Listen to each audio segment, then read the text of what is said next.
Bien, alors le message aujourd'hui, il y a un lien direct, vous allez le voir après pendant que je vais parler de cela, mais il y a un lien direct entre le message sur l'étoile empoisonnée, l'étoile absinthe qui descend, qui va en fait compte empoisonner les eaux, les fleuves, et le message que je vais vous donner là.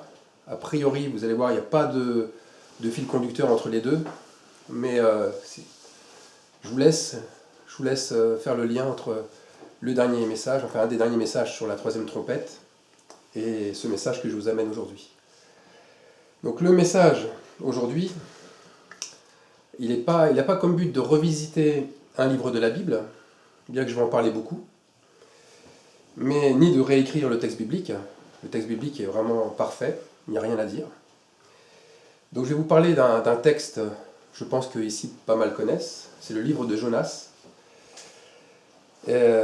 qui doit rester donc dans son intégralité, puisque c'est un message pour moi qui est très inspiré, puisque c'est un message de la Bible, et qui est très riche d'enseignements.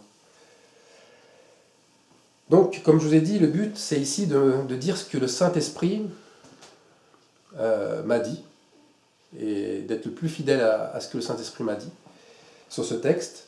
Moi, cela fait maintenant plus de 26 ans que je lis la Bible. Bon, que je l'étudie, c'est un grand mot. Hein. J'aime pas dire que je l'étudie, parce que ça fait tout de suite prétentieux. Mais j'essaye de la comprendre, en tout cas. Et je ne veux pas me targuer justement d'être un érudit, je ne suis pas du tout un érudit. Et si le Seigneur ne m'ouvre pas l'intelligence, comme Marie-Rose l'a prié maintenant, je peux pas. Les choses sont fermées et voilées pour moi. Donc c'est vrai que le livre de Jonas, j'y ai entendu beaucoup d'interprétations. Et celle que le Saint-Esprit m'a montrée, je ne l'ai jamais entendue jusqu'à maintenant. C'est quelque chose vraiment de nouveau que je tiens à faire partager avec vous. Je crois qu'il y a des zones d'ombre et des zones éclairées sur ce livre, comme un peu dans toute la parole. C'est-à-dire que la parole, elle a été hybridée. Hybridée, c'est un mot qui signifie mélanger. Le vin de la révélation a été coupé avec une eau impure, empoisonnée. Alors, le point de départ, pourquoi je me suis lancé dans cette investigation du livre de Jonas. L'idée qui m'a poussé, c'est à partir d'une interview que j'écoutais sur Internet, une interview de BHL. Alors, pour ceux qui ne connaissent pas, Bernard-Henri Lévy. Je l'avais rarement écouté cet homme, hein. Moi c'était une des premières fois.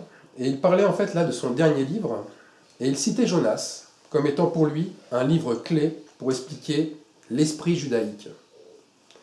Alors pour ce philosophe, c'est un livre de référence pour tout le peuple juif. J'aime bien, il a englobé ça, il a englobé tout le peuple juif dans ce livre. Et BHL, en fait, à un moment donné, en vient directement au sujet crucial, c'est la Libye. Il en vient à comparer la décision d'attaquer la Libye avec l'action de Jonas envers Ninive. Vous verrez après que Jonas a une action importante envers Ninive dans son livre. Et lui, il fait le parallèle entre ce qui s'est fait, ce que la France a fait en Libye, avec ce que Jonas a fait avec Ninive. Alors, le prophète Jonas avait bien sûr vocation de libérer Ninive de l'oppression. Et BHL met une élite juive, notamment une élite juive de France, dans le contexte, c'est-à-dire que cette élite avait aussi pour but de libérer la Libye de l'oppresseur qui était Kadhafi. Moi j'ai trouvé que le détour était plutôt plus que tendancieux. Et ça revient à dire que bon, on peut faire dire vraiment ce qu'on veut à la Bible. Mais moi je bénis le Seigneur pour ça, parce que c'est vrai qu'on peut faire dire ce qu'on veut à la Bible, mais en tout cas, ça révèle l'état du cœur. C'est ça qui est intéressant. Alors quoi qu'il en soit, moi la relecture je savais qu'au moment où j'allais relire le livre de Jonas, le Seigneur allait me montrer quelque chose. Parce que j'ai senti quelque chose en moi qui était brûlant, qui me disait, pourquoi cet homme s'appuie sur Jonas? Il y a quelque chose dans Jonas que lui n'a pas compris, parce que je crois qu'il a un esprit religieux, mais que moi je n'avais pas compris, que je n'avais pas saisi jusqu'à maintenant. Et j'étais vraiment loin de penser qu'il remettrait en cause la quasi-totalité de mes convictions sur le sujet. Alors Jonas, c'est un prophète hébreu. Et il avait reçu de l'Éternel la mission de délivrer ses ennemis assyriens. Ninive, c'est une ville d'Assyrie, c'est même la capitale d'Assyrie pour certains, et c'est une ville de Mésopotamie. On pourrait l'assimiler aujourd'hui à une ville d'Irak, pour vous représenter un petit peu géographiquement sa situation. Alors c'est là que les choses se gâtent. Mon but là, c'est pas de donner raison à qui que ce soit, mais c'est de dire la vérité. Aussi, je vais développer ce que j'ai à dire sur 5 points importants.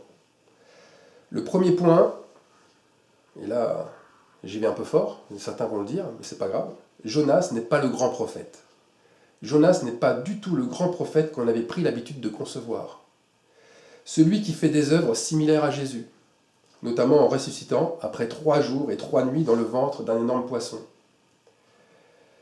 Chose anodine, Jonas suit parallèlement un chemin qui paraît identique à celui du prophète Élie, mais sur bien des points, il lui est opposé. Je ne rentrerai pas là dans l'analogie des points ou dans ce qui différencie le chemin de Jonas et d'Élie. Je ferai sans doute ça sur un prochain message, mais c'est très curieux de voir qu'il y a un chemin qui semble identique, mais qui est complètement à l'opposé. Alors c'est vrai que Jonas, ça signifie colombe.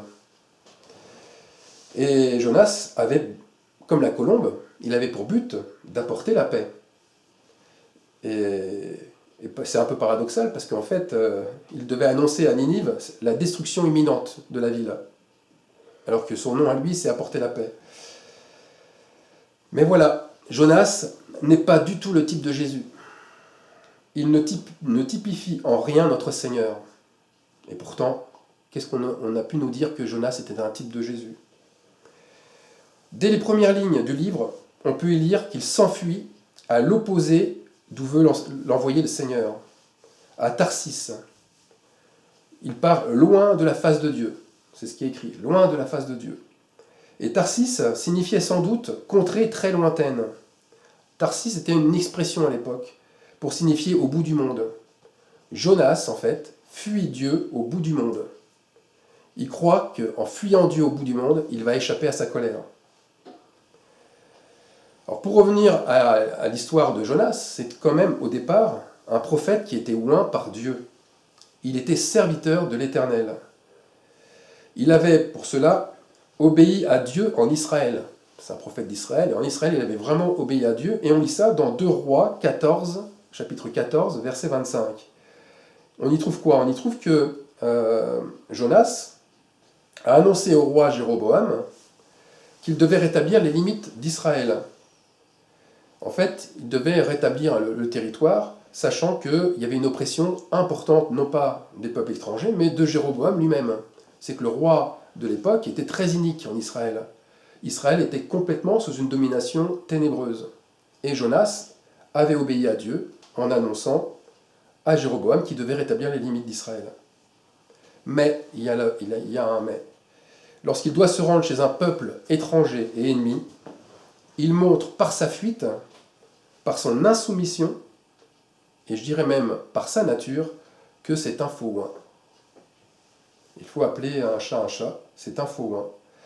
Les habitants de Ninive sont vraiment les ennemis jurés du peuple hébreu. Et Jonas, il préfère fuir plutôt que d'aller à Ninive, car il a 2 possibilités qui risquent de s'offrir à lui. La première possibilité, c'est que lui, en arrivant à Ninive, eh ben, les gens soit accueillent sa prophétie comme une malédiction, et dans ce cas-là pour lui c'est terrible, parce que les gens vont être furieux, ils vont avoir une réaction même de violence, parce que c'est un peuple qui est belliqueux, c'est vraiment des guerriers, et il risque bien entendu la mort. La deuxième réaction qu'il peut avoir, et là, contrairement à ce qu'on croit, c'est ce que Jonas craint le plus, c'est que ce peuple qui est ennemi d'Israël se tourne vraiment vers le Dieu hébreu. Alors Jonas préfère la fuite pour plaire aux hommes plutôt que pour plaire à Dieu. Il souhaite garder une haute estime de lui, plutôt que d'être considéré comme un traître. Un traître déjà aux yeux des siens, et aussi un traître à ses propres yeux.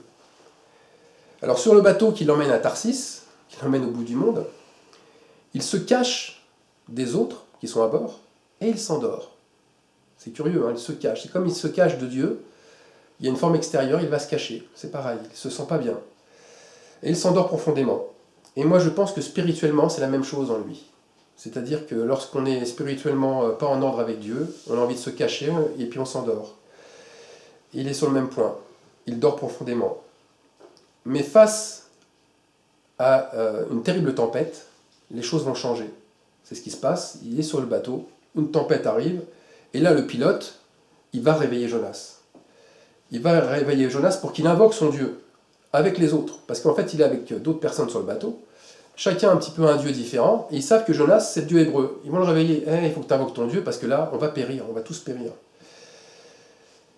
Et lorsque Jonas dévoile son identité, il dit « Je suis hébreu et je crains Dieu », l'équipage sait une chose tout de suite, immédiatement.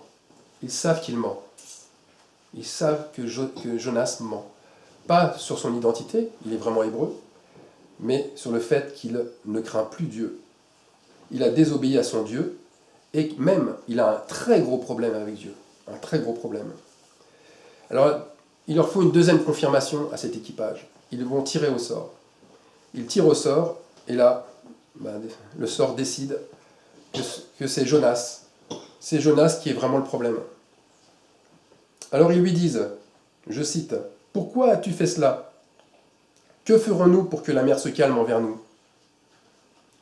Les marins savent que la solution ne peut venir que de Jonas, que de lui seul. Et la réponse de Jonas est un aveu. Il connaît la gravité de son péché. Il connaît que la solution peut venir que de lui, et même sa délivrance à lui peut venir que par lui. Voilà ce qu'il dit. « Jetez-moi dans la mer, et la mer se calmera envers vous. » La situation, elle est exactement la même que pour le premier roi d'Israël, Saül. Saül, avec son porteur d'âme, disait la même chose. Il lui suppliait de le transpercer par l'épée pour échapper aux Philistins. Pour échapper à une mort certaine, mais surtout pour échapper à une mort trop honteuse pour lui. Parce que s'il est resté en vie, il tombait justement dans les mains de l'ennemi. C'est donc une forme de suicide. Jonas, à ce moment-là, réclame le suicide. Il préfère la mort à l'obéissance.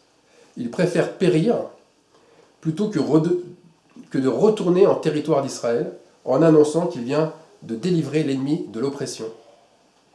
La suite, elle s'annonce ainsi. Je vous le lis.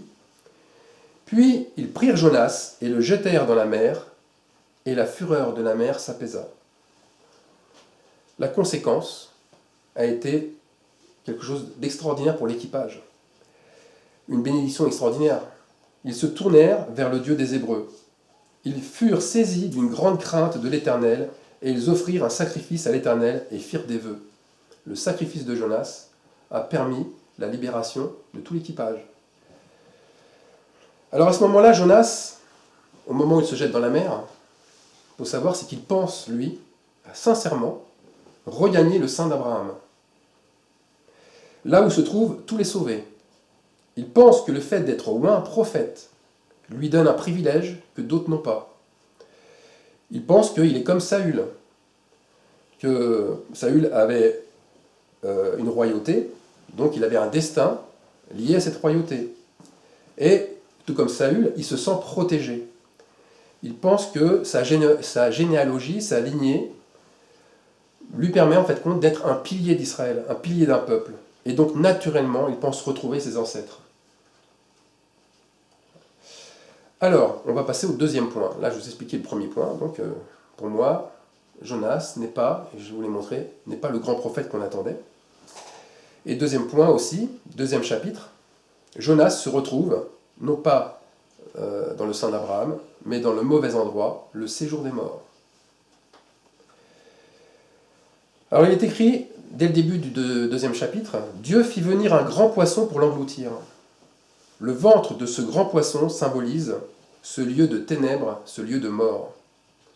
Jonas va y connaître 4 choses terribles. Et là, c'est écrit dans ce chapitre. Première chose, la détresse. Deuxième, l'abattement. Ensuite, l'oppression.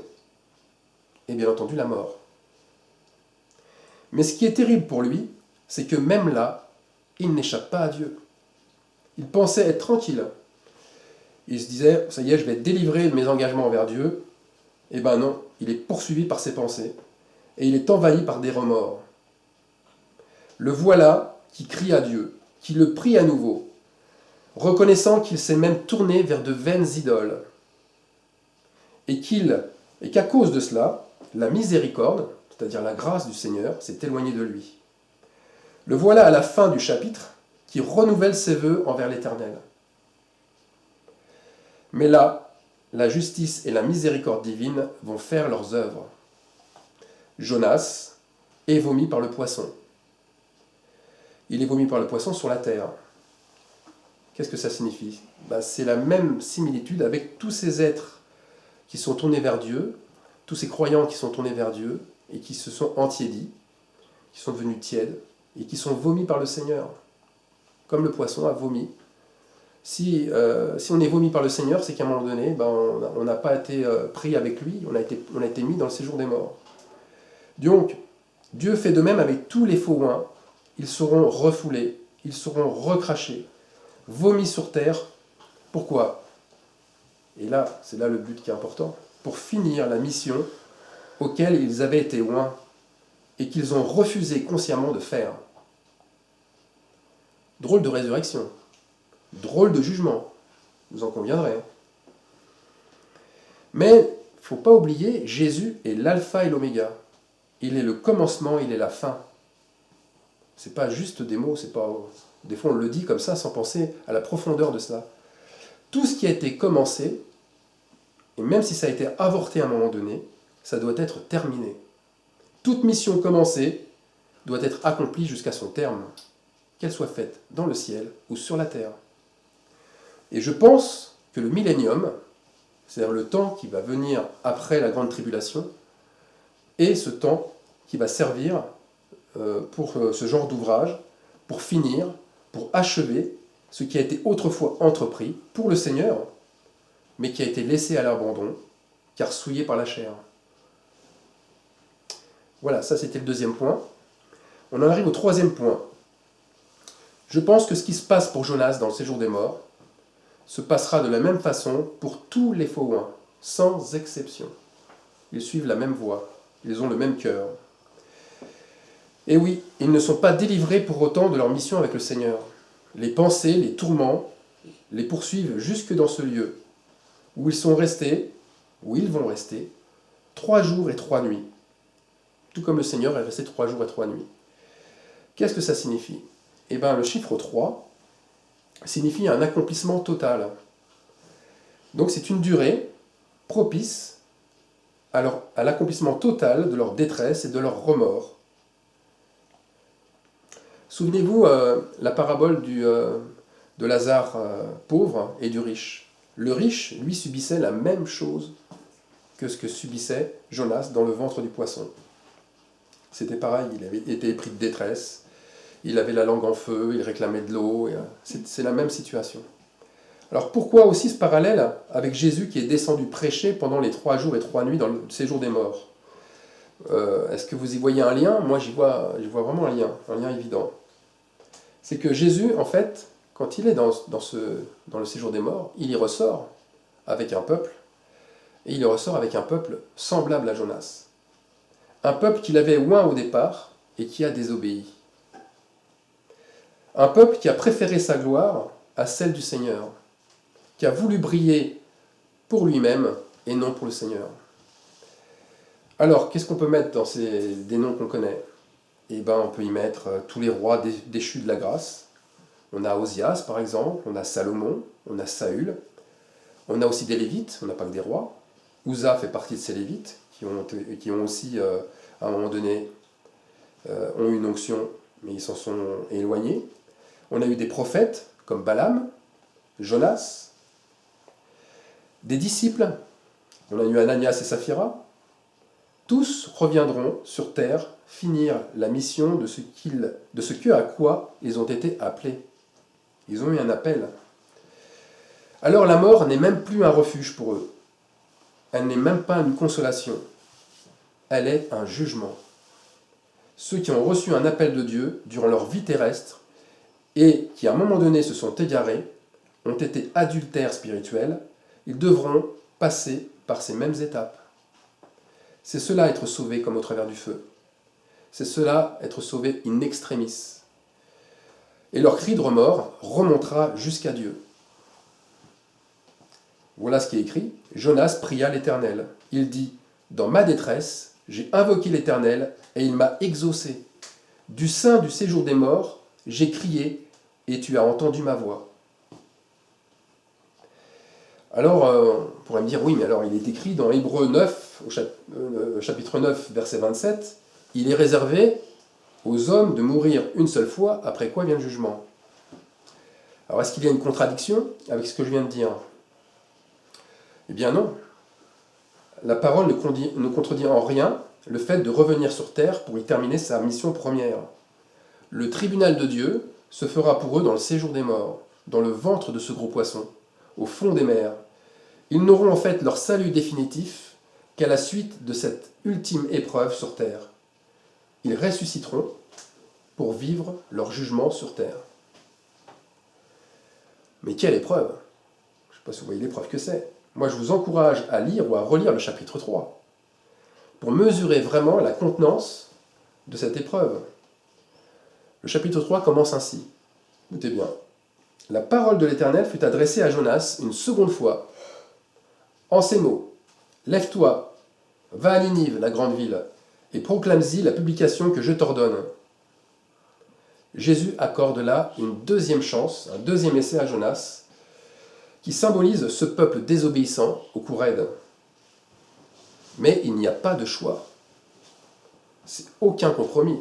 Le vœu fait dans le séjour des morts par Jonas, c'est un acte d'engagement qui est scellé. Alors quelle humiliation? L'humiliation, c'est quoi pour Jonas? C'est de retourner vers ceux qu'il a méprisés, qu'il a insultés, qu'il a même calomniés, auxquels il s'est moqué. Un peuple qu'il a trouvé bête, inintéressant, sans couleur, vers un peuple qui ne connaît même pas sa droite de sa gauche. C'est ce qui est écrit. Donc des petites gens, pas un peuple brillant, ni élevé socialement, bref, des gens inintéressants. Mais en fait, parce que ils sont aussi des éleveurs de bêtes. Donc les éleveurs de bêtes, à l'époque, c'était pas comme on dit, le haut du panier. Mais non, c'était en fait des gens simples avec un cœur pur, qui étaient prêts à recevoir l'esprit de délivrance. Les gens de Ninive, c'est ce qui est écrit, crurent à Dieu, ils publièrent un jeûne et se revêtirent de sacs depuis les plus grands jusqu'aux plus petits. Même le roi fit de même. Tous se repentirent avec force et tous reçurent la miséricorde de Dieu. Tout le peuple. Ça va loin, hein? Alors remarquez une chose quand même, parce qu'on parle souvent de Jonas, mais il faut parler aussi un peu de Ninive.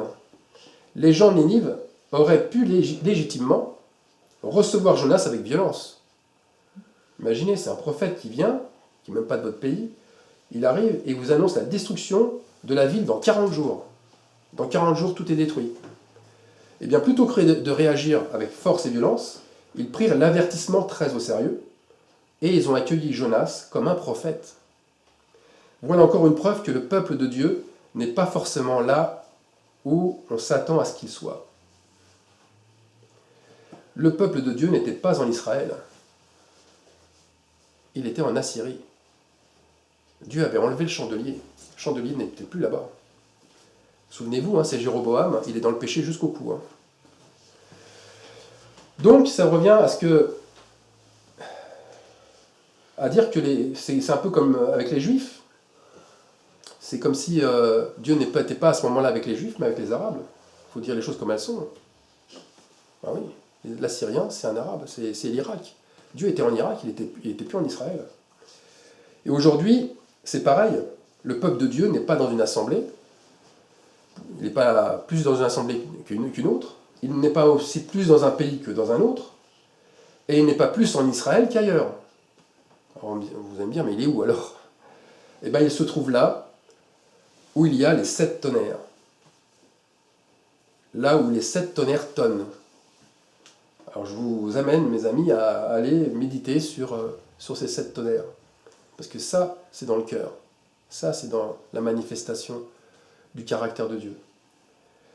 Alors une confirmation que sans l'inspiration aussi, c'est une confirmation que sans l'inspiration du Saint-Esprit, on fait fausse route. On croit sincèrement être dans la vérité, alors qu'on est complètement et en toute sincérité dans l'erreur. Pourquoi? Simplement parce que son cœur est dur, et un cœur dur, c'est un cœur qui va dans l'erreur. Alors maintenant, quatrième point. Quatrième point. On va s'intéresser, en parlant du cœur, au cœur de Jonas. Moi, je me suis posé plusieurs questions. Est-ce que Jonas a changé? Est-ce qu'il a changé ensuite? Est-ce que cette épreuve ultime l'a transformé? Est-ce qu'il est revenu vers de meilleurs sentiments? Est-ce qu'il s'est rangé du côté de Dieu? La réponse, rien, rien, rien. Absolument rien n'a changé en lui. Mais rien. Sa mauvaise nature est toujours là. On lit ça au chapitre 4, verset 1. Cela déplut fort à Jonas, et il fut irrité. Il implora l'Éternel, et il dit, « Ah, Éternel !» Comme ça, il parle. « Ah, Éternel ! N'est-ce pas ce que je te disais quand j'étais encore dans mon pays? C'est ce que je voulais prévenir en fuyant à Tarsis, car je savais que tu es un Dieu compatissant et miséricordieux, lent à la colère et riche en bonté, et que tu te repens du mal. » Je ne sais pas si vous voyez comment il parle à Dieu. Moi, ça me fait... J'ai des frissons. Hein. Quel manque de respect. Ah, Éternel! Un manque de respect, aucune humilité, il prend Dieu de haut. Il délivre un peuple, et il dit, ouais, mais je savais que tu étais compatissant, que tu allais le faire. Je savais que c'était ton caractère. Eh bien, Jonas, donc, se permet de faire des reproches au Seigneur. Il s'irrite contre lui. Et en fait, on s'aperçoit qu'il lui reproche quoi? Sa miséricorde, son immense amour. Et on voit que Jonas n'aime toujours pas la compassion de Dieu pour ses ennemis. C'est pour ça que Jésus, quand il dit « aimez vos ennemis », c'est pour différencier ceux qui ne peuvent pas aimer ses ennemis. Jonas ne pouvait pas aimer ses ennemis. Ce n'était pas dans sa nature. Il ne supporte pas non plus la bonté de Dieu, ni la repentance chez les autres. Tout cela le fait vomir. Chasser le naturel, et il revient encore de plus belle au galop. Voilà ce qu'il dit. Une fois qu'il s'est irrité devant le Seigneur, il dit « Maintenant, Éternel, prends-moi donc la vie, car la mort m'est préférable à la vie. » Il est quand même sorti du séjour des morts. Hein. Et là, il redit ça. Hein. C'est une supplication de Jonas. Il préfère encore mieux le séjour des morts à la libération et à la délivrance d'un peuple. Alors, il n'en peut plus. Il préfère fuir loin de Ninive. Et il va dans une malheureuse cabane. Et là, qu'est-ce qu'on voit? Ben, Dieu a encore de la compassion. Dieu a encore de l'amour envers quelqu'un même qui le prend de très haut. Même si c'est un prophète qui est loin. Et ben, il le met à l'ombre sous un ricin. Pour calmer son mauvais cœur, pour le réjouir, pour lui donner du bien-être. Puisque le ricin représente la protection divine, l'esprit de consolation. Ça représente, bien sûr, le Saint-Esprit. Jonas est alors, pendant ce moment-là où il est sous le ricin, protégé par l'Esprit de Dieu. Mais cette protection est provisoire. Elle n'a duré que 1 jour et 1 nuit. Juste le temps nécessaire pour que Jonas réalise les bienfaits de Dieu et qu'il se prépare à se repentir, pour qu'il ramollisse son cœur, qui était si dur. Mais ensuite, Dieu a fait sécher le ricin, qu'il a fait lui-même pousser d'ailleurs. Alors, dans quel but il l'a fait sécher? Eh bien, pour essayer d'amener maintenant Jonas à la repentance, pour qu'il puisse voir la différence entre être sous le ricin et ne plus l'être, et qu'il puisse dire, mais Dieu, maintenant c'est bon, mon cœur s'est ramolli, je te demande pardon. Eh bien, face à la chaleur du soleil, face à la puissance de Dieu, Jonas n'a pas fléchi les genoux. Par contre, on peut voir l'amour infini de notre Seigneur, qui toujours donne des moyens supplémentaires, des moyens multiples pour que même ses ennemis reviennent à lui. Donc on arrive maintenant au 5e point, au dernier point, qui est la fin de l'histoire, et elle n'est malheureusement pas comme certains voudraient qu'elle soit. Notre Dieu finit par faire des reproches à Jonas, qui n'arrête pas de s'endurcir. Jonas continue à demander la mort, Et il dit, la mort m'est préférable à la vie. Vous voyez, encore une confirmation supplémentaire. Son cœur est reconnaissant uniquement pour le ricin.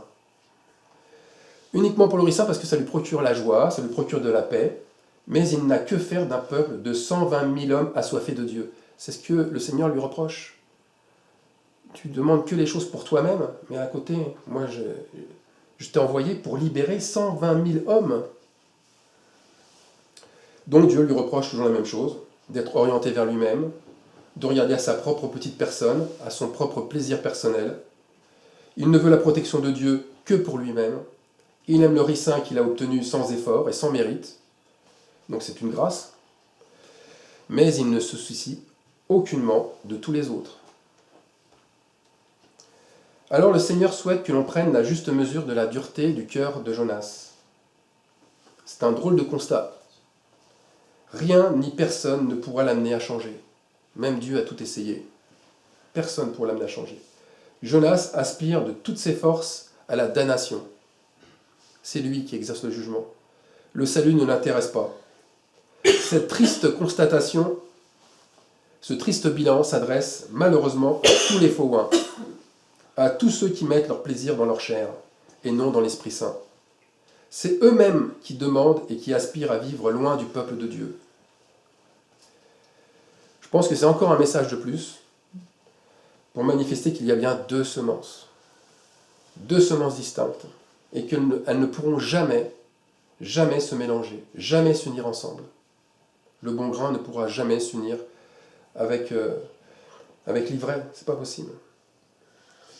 Donc ces prophètes au cœur dur auront leur jugement sur terre à la manière de Jonas. Ils feront encore des œuvres justes, mais avec un cœur faux. Ils seront sous la loi, sous l'obligation, répondant à des ordres plutôt qu'à des élans d'amour. Ils choisiront eux-mêmes leur fin comme étant la seule délivrance qu'ils attendent. Alors ce jugement, il a été confirmé par Jésus. Jésus lui-même a annoncé ce jugement. On lit ça dans Matthieu, chapitre 12, versets 38 à 42. Les scribes et les pharisiens demandent un miracle comme signe. Ils demandent un signe de la divinité de Jésus et ils veulent un miracle. Et ils jouent, comme à leur habitude, en parfait hypocrite, puisqu'ils l'appellent maître, alors qu'ils n'ont maître que d'eux-mêmes. Mais Jésus ne se laisse pas séduire, et voilà ce qu'il leur répond. Il leur répondit, « Une génération méchante et adultère demande un miracle. » Voilà ce qu'il dit aux religieux. « Génération méchante et adultère. Vous demandez un miracle ? Il ne lui sera donné d'autre miracle que celui du prophète Jonas. Car de même que Jonas fut 3 jours et 3 nuits dans le ventre d'un grand poisson, de même le Fils de l'homme sera 3 jours et 3 nuits dans le sein de la terre. Les hommes de Ninive se lèveront au jour du jugement avec cette génération et la condamneront parce qu'ils se repentirent à la prédication de Jonas. Et voici, ici, il y a plus que Jonas. » Bien, Jésus dit à tous ces religieux, à tous ces serviteurs de Dieu, n'oublions pas que les religieux sont des serviteurs de Dieu, qu'ils connaîtront le même jugement, le même sort que celui de Jonas.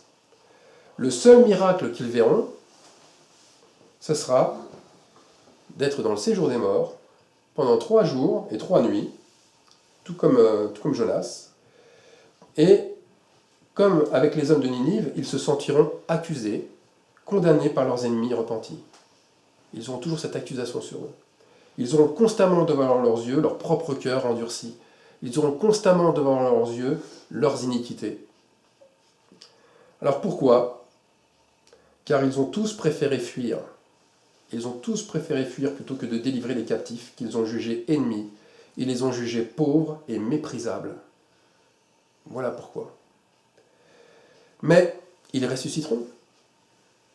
Et à contre-cœur, ils finiront par faire la volonté de Dieu. Ils la feront de toute manière, mais à contre-cœur. En fait, tous ces religieux ont appliqué au départ une partie de la révélation que Dieu leur avait donnée. Ils ont fait la première partie. Et la deuxième moitié, la deuxième partie, ils l'ont enfouie dans le sable, profondément. Mais cette autre part qu'ils n'ont pas fait sur terre, ils vont la vivre. Je prends un exemple. Si la révélation enfouie concernait la vie des disciples, comme au temps de la première Église, ces croyants adultères autrefois reviendront établir des assemblées communautaires. Si la révélation qu'ils ont enfouie concernait la vraie délivrance des péchés, et non le fait d'asservir tout un peuple par des lois méchantes, eh ben, ces croyants malhonnêtes viendront manifester malgré eux de réels dons de délivrance. Les dons que Dieu leur a donnés, avec lesquels ils ont agi d'une manière fausse, ils vont là agir d'une bonne manière. Non pas parce qu'ils ont un bon cœur, mais parce que c'est la loi, c'est comme ça, ils n'ont pas le choix. Ils feront de toute manière, bon gré mal gré, ce qu'ils n'ont pas voulu faire autrefois. Voilà, j'ai fini le message. Amen.